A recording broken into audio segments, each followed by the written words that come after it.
كلمتان حبيبتان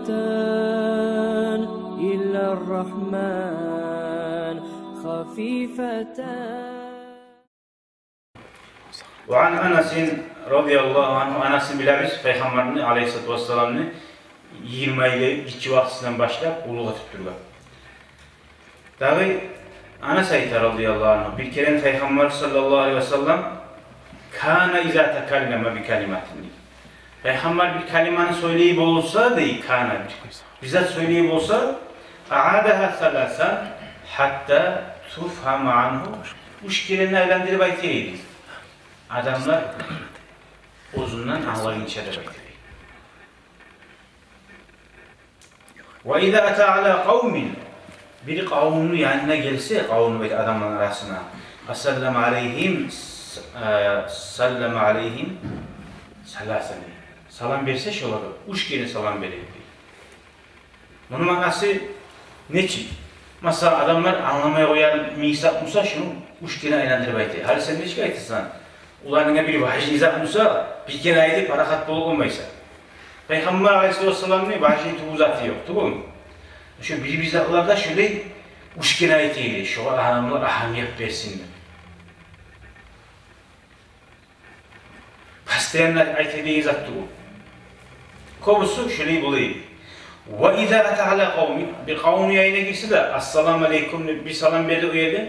Verdiğin zaman assalamu aleyküm. Biz ne şüphe ederiz? Gorgansızca. Halına göre salam veririz. Biri oltuk olan gorgana bir daha salam verip koyarız.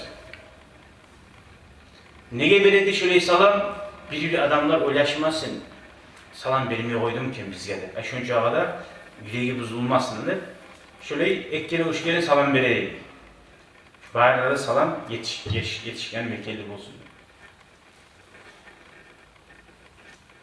Hadi mavlelerinde de burası girer Allah alimler girse eşten giren assalamu aleyküm'e bir girer ki son halkada oturan zamanla galinliyle de assalamu aleyküm daha da salam verir.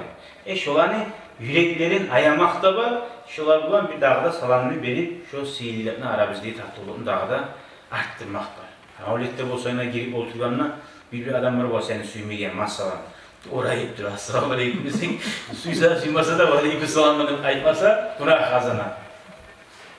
Anlayayım sen. Şu ozu suymasa da meşlesen şu salam vermek bulan, senin yanıyla vermek bulan, onda asaslara yüreğin istilandırası.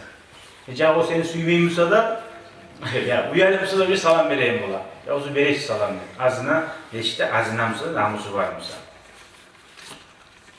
Şu lezatlarda bula yaşarlar.